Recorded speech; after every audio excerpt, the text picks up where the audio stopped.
India news सबसे पहले देश आपके साथ मैं रचना बंसल। खबरों की शुरुआत और सबसे पहले जो बात है वो गोल्डी बराड़ केस से जुड़ी हुई है। गैंगस्टर गोल्डी बराड़ की मौत पर सस्पेंस अभी भी बना हुआ है। कल दिन भर मीडिया में खबरें चलती रही कि गोल्डी बराड़ की हत्या हो गई है, मारा गया है, लेकिन गोल्डी बराड़ की हत्या महज अफवाह निकली है, ऐसी जानकारी अभी अभी मिली है। गोल्डी बराड़ की जो हत्या है वो सच नहीं है, ये अमेरिकी पुलिस दावा कर रही है। अमेरिका की पुलिस ये भी कह रही है मारा गया युवक गोल्डी बराड़ नहीं है, ये हम दावे के साथ कह सकते हैं, ये पुष्टि हम करते हैं कि मारा गया शख्स गोल्डी बराड़ नहीं है। गोल्डी बराड़ के मारे जाने की खबरों को लेकर दिन भर मीडिया में सुर्खियां सामने आती रही। गोल्डी बराड़ की किस तरीके से मौत हुई है, किस तरीके से हत्या की गई है, विरोधी गैंग के जरिए कैसे हमला किया गया है, ये सभी बातें कल दिन भर चर्चा का विषय रही। लेकिन शाम होते होते फिर खबरें निकलकर सामने आने लगी और बीती रात में ही अमेरिकी पुलिस की तरफ से ये दावा किया गया कि ये जो खबरें हैं इनमें किसी भी तरह की कोई सच्चाई नहीं है। ऐसे में सवाल ये भी कि जो शख्स मारा गया है वो आखिर कौन है। दो लोग जिन पर हमला हुआ था, दो लोग जिन पर हमले के बाद एक की जान चली गई थी, दूसरा जख्मी स्थिति में अस्पताल पहुंचाया गया था, जहां इलाज के बाद उसकी छुट्टी भी हो गई है, छुट्टी दे दी गई है उसे अस्पताल से। लेकिन जो मारा गया शख्स है वो अगर गोल्डी बराड़ नहीं है तो आखिर कौन है, ऐसे कई सवाल लगातार बने हुए हैं। सिद्धू मूसेवाला हत्याकांड का जो मास्टरमाइंड था गोल्डी बराड़ था। ऐसे में गोल्डी बराड़ की मौत की खबर, गोल्डी बराड़ की हत्या की खबर दिन भर सोशल मीडिया पर छाई रही, लोग इसके बारे में बात करते रहे। सिद्धू मूसेवाला की हत्या का मास्टरमाइंड गोल्डी बराड़ क्या वाकई मारा गया?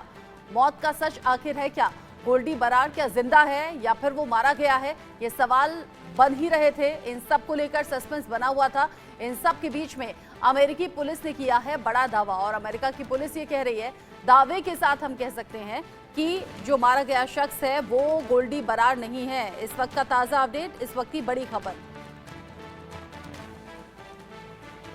इस खबर को लेकर जावेद हुसैन ज्यादा अपडेट के साथ जुड़ गए हैं, साथ ही साथ विपिन परमार भी मेरे सहयोगी मेरे साथ में जुड़े हुए हैं। एलएन राव पूर्व डीसीपी दिल्ली पुलिस भी हमारे साथ जुड़े हुए हैं। विपिन, सबसे पहले मैं आपका रुख करूंगी। गोल्डी बराड़ के मारे जाने की खबरें कल दिन भर मीडिया में थी, लेकिन अमेरिकी पुलिस अब दावा कर रही है जो मारा गया है वो गोल्डी बराड़ है ही नहीं तो फिर और कौन है? देखिए, बिल्कुल अमेरिकन पुलिस की ओर से ये दावा किया गया है कि जो व्यक्ति मारा गया है वो अफ्रीकन मूल का रहने वाला था और अफ्रीकन मूल का ये व्यक्ति जो है ये गोल्डी बराड़ की तरह जो है देखने में जो है कहीं बहुत ज्यादा समानता थी और इसी को लेकर वहां से गुजर रहे एक पंजाबी युवक की ओर से इस बाबत जो है ये बात फैला दी कि गोल्डी बराड़ जो है वो मारा गया है। इस बात को लेकर जो है कल से ही पशुपेश चल रहा था कि क्या गोल्डी बराड़ की हत्या हो गई है, क्योंकि जब भी गैंग कल्चर आप अगर रिसेंट पास्ट में जाएं, जो गैंगस्टर्स की गैंग वॉर होती है, लाजमी सी बात है क्योंकि राइवल गैंग्स जो हैं वो इस पर जो है वो अपना क्लेम लेने के लिए या फिर अपनी रिस्पॉन्सिबिलिटी लेने के लिए जो है तुरंत सोशल मीडिया पोस्ट जो है अपडेट कर देते हैं। अब ऐसे में गोल्डी बराड़ लॉरेंस बिश्नोई गैंग के साथ जुड़ा हुआ था, सिद्धू मूसेवाला हत्याकांड का मास्टरमाइंड था, लेकिन गोल्डी की हत्या के बाद किसी भी गैंग की ओर से, राइवल गैंग की ओर से, चाहे वो बम्बीहा ग्रुप हो या कोई और आउटफिट हो, उनकी ओर से किसी भी तरह की कोई रिस्पॉन्सिबिलिटी जो है वो नहीं ली गई। ऐसी परिस्थिति में अब अमेरिकन पुलिस को आगे आना पड़ा है और ये स्पष्टीकरण दिया गया अमेरिकन पुलिस की ओर से कि जो व्यक्ति मारा गया वो देखने में भले ही गोल्डी बराड़ की तरह दिखता था, लेकिन ये व्यक्ति जो है वो अफ्रीकन मूल का रहने वाला था। अब ऐसी परिस्थिति में लगातार जो क्योंकि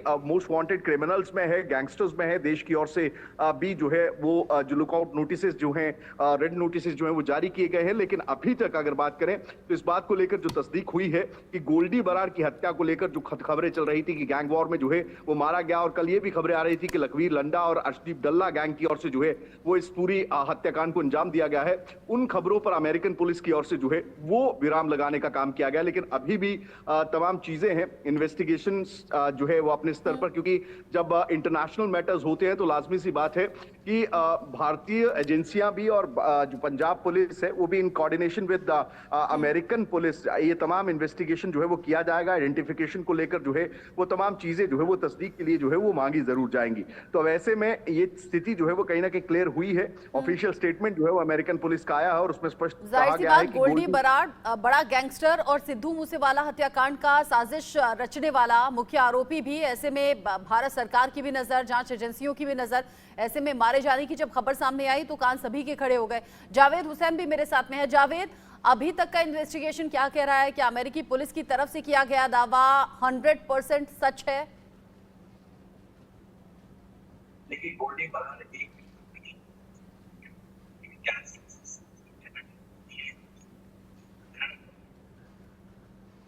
जावेद जावेद, नेटवर्क इशू है, आपकी आवाज ठीक से पहुंच नहीं पा रही है। हम दोबारा से रिकनेक्ट करने की कोशिश करेंगे। एलएन राव सर भी हमारे साथ में हैं, उनका मैं रुक कर लेती हूँ। एलएन राव सर, जब बड़े गैंगस्टर्स की बात होती है और वो गैंगस्टर विदेश में छिपे होते हैं, ऐसे मामलों में भारत सरकार के जांच एजेंसियों के स्टैंड क्या रहते हैं, उन्हें ढूंढने को लेकर या फिर अगर इस तरह से हत्या हो जाए तो उसे लेकर? देखिए रत्ना जी, ये जो भारत सरकार की जो एजेंसीज हैं वो थ्रू इंटरपोल, जो इंटरनेशनल पुलिस है, उसके एक हेडक्वार्टर से कांटेक्ट करते हैं। वो इंटरपोल की ब्रांचेज हर देशों में होती है, तो वहां से वो वेरीफाई करवाते हैं। तो इसका ये गोल्डी बरार है या नहीं है, वैसे तो यूएस पुलिस ने बता दिया कि वो नहीं है, लेकिन फिर भी अगर हमारी एजेंसी चाहेंगी तो उसका बेसिकली आइडेंटिफिकेशन करने के लिए फिंगरप्रिंट्स अगर उनके अवेलेबल है तो फिंगरप्रिंट से, अदरवाइज कोई और भी जो उसके साथ में दूसरा आदमी जो इंजर्ड हो गया था वो बता सकता है कि वो कौन आदमी है। तो अभी ये अगर यूएस पुलिस ने कह दिया कि नहीं है वो, तो हो सकता है वो ना हो। और इसके लिए फिर भी हमारी देश की जो एजेंसीज हैं वो इसको फिर रिकन्फर्म करा देंगी, और जब कंफर्मेशन हो जाएगी तब ये ऑफिशियली डिक्लेयर हो जाएगा कि ये गोल्डी बरार है कि नहीं है। लेकिन गोल्डी बरार जैसे आदमी के बारे में जैसे आपने बताया कि जैसे मिलता जुलता अफ्रीकन मूल का आदमी है, तो कई बार मिस्टेकन आइडेंटिटी हो जाती है, यानी कि पहचान में अगर किसी ने गोल्डी बरार समझ के उसको गोली मारी है, तो हो सकता है कोई दूसरा आदमी उसकी शकल का जैसे मिलता जुलता आदमी की डेथ हो गई हो। तो ये सब चीजें अभी जैसे वहां से खबर आ गई कि वो नहीं है, फिर भी यहाँ पर इंडियन एजेंसी अपना तरीके वेरिफिकेशन करने का जो भी सिस्टम है इंटरपोल के थ्रू वो करेंगे। जिस तरीके से गोल्डी बरार भले ही विदेश में रह रहा है विपिन परमार, लेकिन भारत में अलग अलग हिस्सों में दहशत पैदा करने की, अपराधों को अंजाम देने की जो कोशिश है वो लगातार उसके जरिए हो रही है, चाहे पंजाब हो, दिल्ली हो, हरियाणा हो या फिर कनाडा और बाकी देश क्यों ना हो। ऐसे में जब अमेरिका में वो पनाह लेकर छिपकर बैठा है और अब जब मारे जाने की खबरें देश ही नहीं दुनिया भर में चर्चा का विषय बनी हुई है, ऐसे में अगर जिंदा बचा है, अगर ये खबर सच है जो अमेरिकी पुलिस कह रही है, तो फिर उसे ढूंढने के लिए भी तो उसी तेजी से कार्रवाई होनी चाहिए और उसमें अमेरिकी पुलिस का सपोर्ट भारत सरकार दे सकती है।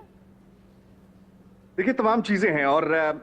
गोल्डी बरार जो है वो शातिर गैंगस्टर्स में है। जब इसके कजन ब्रदर गुरलाल बरार की हत्या की गई थी, उसके बाद ये जो है वो तमाम गैंगस्टर्स के कांटेक्ट में आकर जो है, क्योंकि लॉरेंस का काफी करीबी जो है वो गोल्डी माना जाता था, दोनों जो हैं वो छात्र संघ राजनीति के साथ जो है वो जुड़े हुए थे और एकाएक गैंग कल्चर की दुनिया में जब ये गए तो गोल्डी बरार जो है उसके जब चचेरे भाई गुरलाल बरार जो कि पंजाब यूनिवर्सिटी में जिसकी ओर से इलेक्शन भी लड़ा गया था स्टूडेंट ऑर्गेनाइजेशंस का, उसकी हत्या के बाद जो है गोल्डी जो है गैंग एक्टिविटीज में जो है वो काफी एक्टिव हुआ और कई वारदातों को, क्योंकि उस समय एक सिलसिला चला था गैंग वॉर्स का और उस समय कई गैंगस्टर्स जो है गैंग वॉर के चलते जो है मारे गए थे। उसके बाद गोल्डी बरार जो है वो कनाडा जो है वो भाग गया था। अब जब सिद्धू मूसेवाला की हत्या की जो है पूरी मास्टरमाइंड के तौर पर जब देखा गया तो तब ये खबरें आई थी कि कनाडा में बैठकर जो है गोल्डी बरार की ओर से जो है ये तमाम साजिश जो है वो रची गई। लेकिन उसके बाद जिस तरह से ये गैंगस्टर्स अपने जो इलाके हैं या फिर अपने जो टेरिटरीज हैं उनको बदलते रहते हैं, एक देश से दूसरे देश में भाग जाते हैं, तो ऐसे में इंटरपोल और जो राष्ट्रीय एजेंसियां होती हैं उनके लिए इनको ट्रैक कर पाना जो है बेहद मुश्किल होता है। तो ऐसी परिस्थिति में अब अमेरिका में जिस तरह से ये खबरें आई हैं, अब ये तस्दीक करनी होगी बिल्कुल, जिस तरह से हमारे साथ जो जुड़े एक्सपर्ट हैं उनकी ओर से बताया गया है कि जो इंटरपोल है फिंगरप्रिंट्स के माध्यम से कर सकते हैं, जो आदमी इंजर्ड हुआ उससे भी जो है आइडेंटिफिकेशन जो है वो करवाई जा सकती है। लेकिन तमाम चीजों में सबसे बड़ी चीज ये है कि एक होड़ रहती है गैंग कल्चर में जो रिस्पॉन्सिबिलिटी लेने की, या फिर जो इस तरह की कोई वारदात को अंजाम किसी गैंग की ओर से राइवल गैंग के लिए किया जाता है तो लाजमी सी बात है वो रिस्पॉन्सिबिलिटी सोशल मीडिया पर ली जाती है। अब ऐसे में ना तो लॉरेंस गैंग की ओर से कोई प्रतिक्रिया आई है, लॉरेंस गैंग पूरी तरह से चुप्पी साधे बैठी है, क्योंकि लॉरेंस के साथ एसोसिएटेड गोल्डी बरार है, वो जो है कनाडा और बाहरी देशों में बैठकर पूरा का पूरा गैंग कल्चर जो है, पूरा गैंग का नेटवर्क जो है वो पंजाब में और देश के अलग अलग कोनों में चला रहा है। तो ऐसी परिस्थिति में दूसरी गैंग्स जो राइवल गैंग्स है, क्योंकि बबीहा गैंग के साथ सीधी सीधी राइवलरी जो है वो लॉरेंस ग्रुप की है, अब ऐसी परिस्थिति में किसी भी गैंग की ओर से रिस्पॉन्सिबिलिटी ना तो ली गई है और ना अभी तक जो है किसी की ओर से ये कहा गया है कि ये गोल्डी बराड़ ही था, यानी कि लॉरेंस बिश्नोई गैंग की ओर से भी कुछ अभी तक कोई स्टेटमेंट नहीं आया है। तो ऐसी परिस्थिति में अब फिलहाल की अगर बात करें तो अमेरिकन पुलिस की ओर से, क्योंकि आइडेंटिफिकेशन जो प्रिलिमिनरी इन्वेस्टिगेशन रहती है उसमें स्पष्ट तौर पे ये कहा गया है कि अफ्रीकन मूल का कोई व्यक्ति था जो कि लुक अलाइक था, जो कि दिखता था गोल्डी बराड़ की तरह। अब ये तमाम चीजें जो है वो तस्दीक जो है वो जो फॉरेंसिक एविडेंस जो रहते हैं, चाहे वो फिंगर प्रिंट्स हो, चाहे तमाम तरह की डीएनए टेस्टिंग्स हो, उसके माध्यम से जो है कहीं ना कहीं कंफर्मेशन होता है। लेकिन अभी फिलहाल की बात यही है कि इस चीज को लेकर एक स्पष्टीकरण अमेरिकन एजेंसीज या अमेरिकन पुलिस की ओर से जरूर आया है, लेकिन लाजमी सी बात है कि जिस तरीके का या जिस स्तर का ये गैंगस्टर है उस तरीके से अगर बात करें तो राष्ट्रीय एजेंसियां लाजमी सी बात है इस बात को लेकर पक्की तस्दीक करना चाहेंगी कि क्या मरने वाला गोल्डी बराड़ है। लेकिन अमेरिकी पुलिस कह रही है कि नहीं, जो मारा गया है वो गोल्डी बराड़ नहीं है। लेकिन विपिन बता रहे हैं कि अगर फिर भी ये दावा होता है कि नहीं, मरने वाला शख्स गोल्डी बराड़ ही है, तो आगे किस तरीके से जांच हो सकती है, कैसे ये क्लैरिफाई हो सकता है, वो विपिन ने तरीके बता दिए। लेकिन एलन राव सर, चूंकि आप पूर्व डीसीपी दिल्ली पुलिस में जिम्मेदारी संभाल चुके हैं, तो आपसे मैं ये भी जानना चाहूंगी, क्योंकि गोल्डी बराड़ जो भारत विरोधी गतिविधियों को अंजाम देता रहा है, भारत में अलग अलग जगह अपराधों में उसकी इन्वॉल्वमेंट पाई गई है, इसी साल केंद्र सरकार ने उसे आतंकवादी भी घोषित कर दिया, विदेश में छिपकर जरूर बैठा है, अमेरिका में छिपकर बैठा है, लेकिन वहां रहते हुए भी कनाडा, फिलीपींस, रूस जैसे कई ऐसे देश हैं जहां खून बहा रहा है और गैंग वॉर वहां पर भी उसकी चल रही है। ऐसे में जब इंटरनेशनल लेवल पर ये इतना बड़ा गैंगस्टर साबित हुआ, क्या ये पॉसिबल नहीं है भारत सरकार उन देशों की सरकार से ताल्लुक रखे, वहां से कुछ साझा ऑपरेशन चलाए जा सके ताकि गोल्डी बराड़ पकड़ा जाए, या तो जिंदा या तो मुर्दा? जी बिल्कुल संभव है ये, और मैं समझता हूँ कि जहां जहां जिस जिस केस में वांटेड है, जैसे पंजाब पुलिस में वांटेड है सिद्धू मूसेवाला मर्डर केस का मास्टरमाइंड बताया जा रहा है, वहां की पुलिस एमएचए के through, ministry of home affairs के थ्रू एमईए को कांटेक्ट करो, और एमईए इंटरपोल के थ्रू इससे कांटेक्ट करने के बाद अगर हमारे देश में वहां पर इसको अरेस्ट हो सकता है। रेड कॉर्नर नोटिस या दूसरे जो इंटरपोल के जितने भी नोटिस हैं, जो कंसर्न नोटिस है, उसके हिसाब से उसको अरेस्ट वहां पर करके, अगर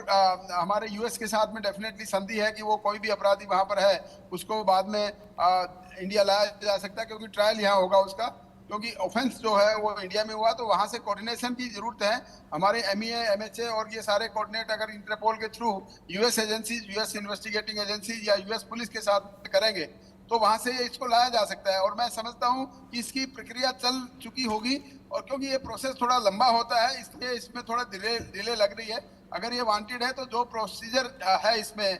कोर्ट का प्रोसीजर है, इसका वारंट यहाँ निकाला जाएगा, उसके बाद वारंट, नॉन बेलेबल वारंट होगा, उसके बाद इसको एमईए के थ्रू इसको इंटरपोल को भेजा जाएगा, इंटरपोल वहाँ की पुलिस को कांटेक्ट करेगी, वहाँ पर जो इसकी प्रक्रिया है उसके प्रक्रिया के हिसाब से उसको अगर ट्रेस कर लिया जाए, वहाँ पर ट्रेस करने के बाद में उसको अरेस्ट किया जाए on the request of Indian police, तो उसको डिपोर्ट किया जा सकता है यहाँ पर एज पर, अगर हमारे यहाँ देश की यूएस के साथ में हमारी इस प्रकार से संधि है, तो उसके बाद में उसको लाया जा सकता है। इसमें कोई दिक्कत तो नहीं है, लेकिन हाँ देर जरूर हो जाती है। आपने देखा होगा पिछले देर हो जाती है, और ये देर नहीं होनी चाहिए, इसीलिए तेजी इसमें आनी चाहिए, और अब जल्द से जल्द गोल्डी बराड़ और ऐसे कई गैंगस्टर जो कि विदेशों में छिपकर बैठे हैं पकड़े जाने चाहिए। विपिन परमार, शुक्रिया हमारे साथ जुड़ने के लिए, सभी इन्फॉर्मेशन हमारे दर्शकों तक पहुंचाने के लिए, और एलन राव सर, आपका भी बहुत शुक्रिया, ये जानकारी जो महत्वपूर्ण है आपके जरिए हमने दर्शकों तक पहुंचाई।